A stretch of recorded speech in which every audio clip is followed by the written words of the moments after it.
MDS, for the authorized government disbursing banks to therefore pay the payees depending on the projects or the projects covered by the SARO and NCA. Are there instances that SAROs are cancelled or revoked? Your Honor, I would like to instead submit that there are instances, Your Honor, that the SAROs issued are withdrawn by the DBM, Your Honor. They are withdrawn. Yes, Your Honor. And in the They process, cannot be unilaterally cancelled or revoked by DBM.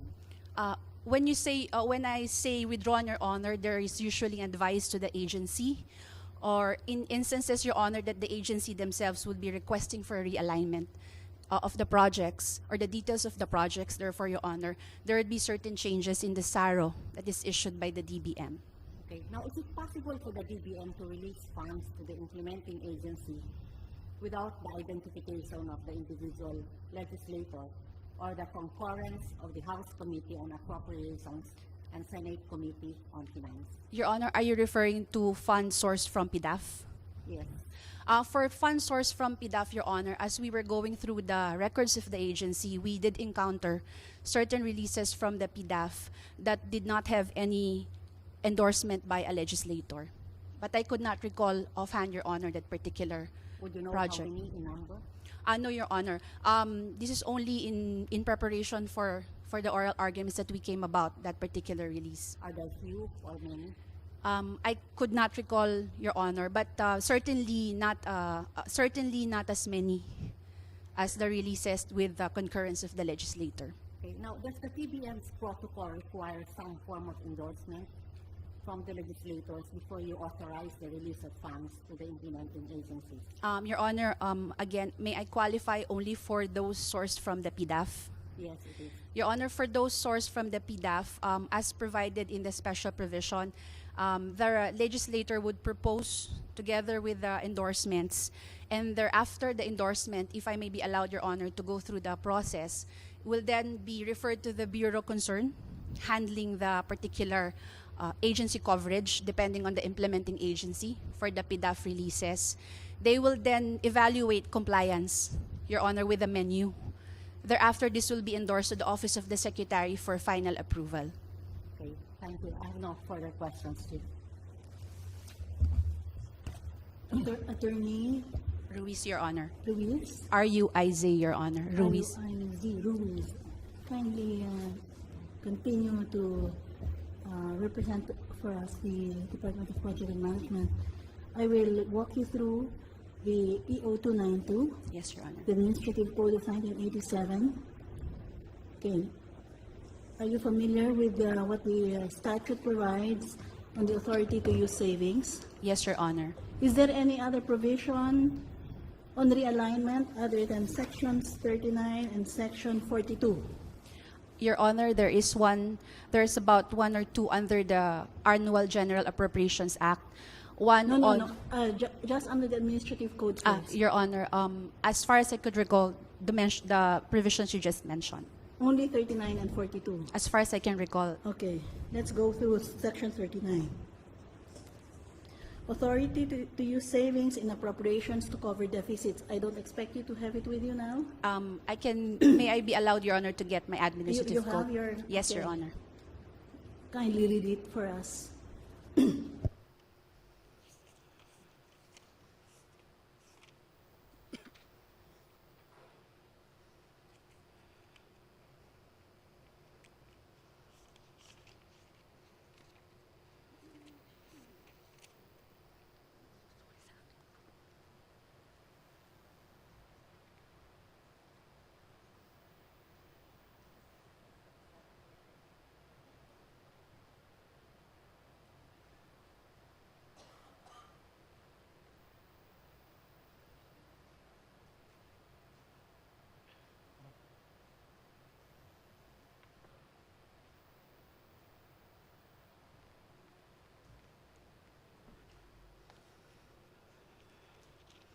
My apologies, Your Honor.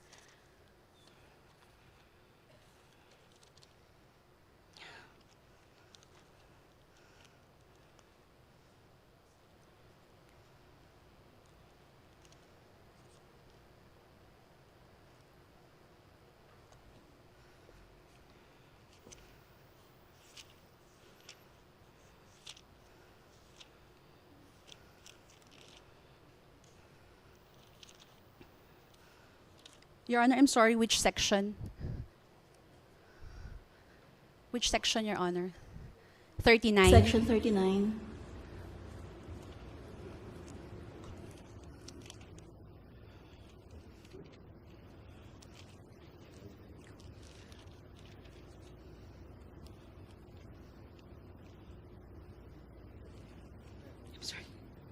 Your Honor, Section 39, authority to use savings in appropriations to cover deficits.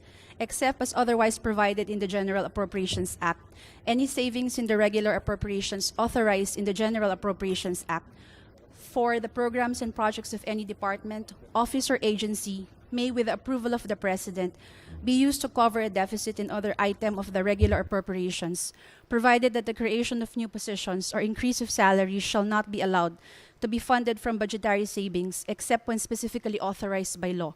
Provided further... That's sufficient for us. Section 42, please. Section 42, adjustment of appropriations for reorganization.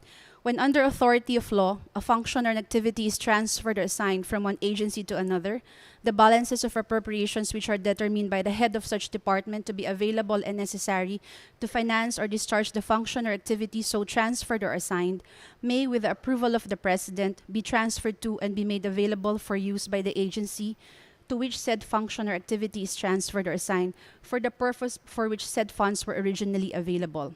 Balances so transferred shall be credited to any applicable existing appropriation account or to new appropriation accounts which are hereby authorized to be established and shall be merged with any fund already in the applicable existing or newly established appropriation account or accounts and thereafter accounted for as one fund. Okay, that's enough. Okay. Kindly read for us Article 6, Section 5.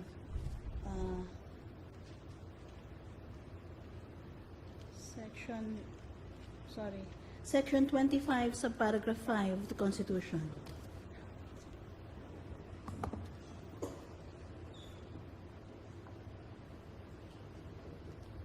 Your Honor, Article 6, Section 25, subparagraph 5. No law shall be passed authorizing any transfer of appropriations. However, the President of the Senate, the Speaker of the House of Representatives, the Chief Justice of the Supreme Court, and the heads of the constitutional commissions may, by law, be authorized to augment any item in the general appropriations law for the respective offices from savings in other items of the respective appropriations. Now, our Section 42, the implementing provisions. What is that? Our sections 39 and 42, therefore, the statutory response, the enabling law that is described in subparagraph 5. Your Honor, I respectfully submit that this, together with the provisions in the annual GAA. May the GAA add provisions authorizing the realignment from the authority in the Constitution? Augmentation of any item in the GAA. Your Honor, I respectfully submit that the GAA may add for as long certain items for as long as it is consistent with the Constitution on the power of those authorized to augment items in the GAA. So you have no problem with sections 39 and 42? You believe they are fully compliant with the constitutional provision of 25.5? May I go over it again once more, Your Yes, Honor, to be please. certain?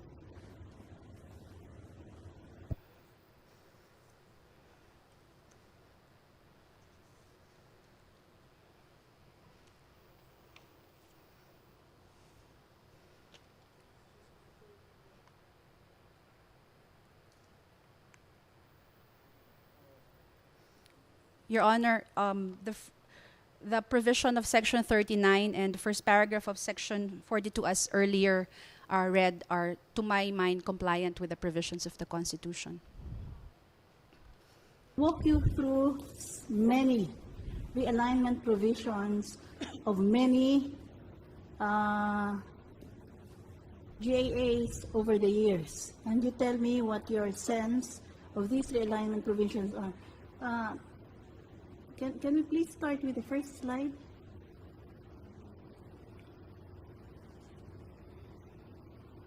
Okay, I will start by reading the slide for you.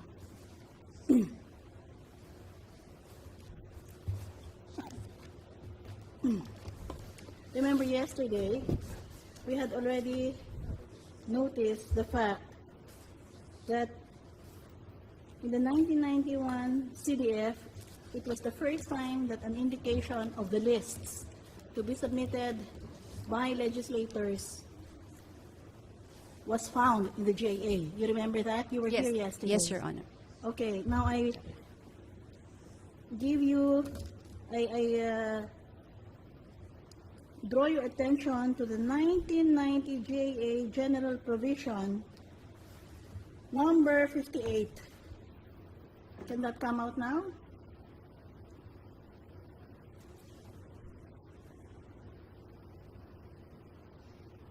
You can see it there? Okay, but we cannot see it from here. It's all right. Can you read it for us, please? Your Honor, Okay. Please read it for us because we cannot see it from the screen facing us. Your Honor,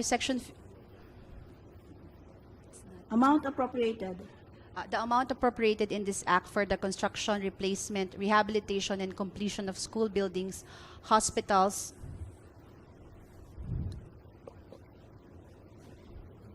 Can you and read other it? public work projects under the fiscal year 1990 infrastructure program Can in the this bailiff act. please just help, assist, and tilt it so that you can read it well? Okay. Anyway, I'll read it for you. Okay?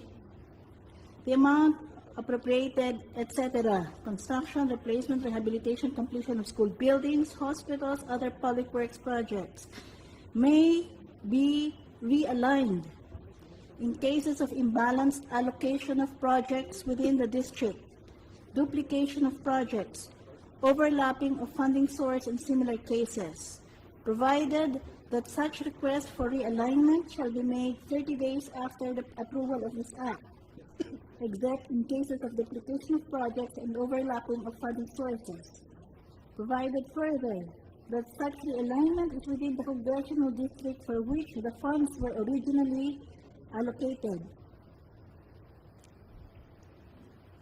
Okay? So this is the first time that I see in any GAA post-1987 Constitution an express statement regarding the alignment. And it can happen in 3 instances: duplication of projects, overlapping of funding source, and similar cases. Is this constitutional? 1990. Your Honor, respectfully, I submit that this is constitutional. Maybe allowed Your Honor to explain. Okay, please explain why. Your Honor, the instances provided in this provision is by reasons of practicality. There is certain project identification, Your Honor, that is included in the GAA that may no longer be necessary come implementation of the budget. For instance, Your Honor, there are school buildings that are identified in the GAA to be constructed, for instance, in Area A. But come implementation, there may be certain donors that have already constructed the school building, so it would be impractical for us to follow. In order to not waste public funds, Yes, Your realignment Honor. is allowed. Now, can you look at the second proviso? Okay.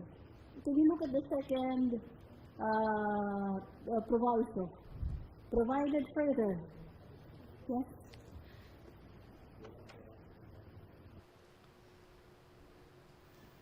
With the permission of the Honorable Chief Justice and of the Court, Your Honor.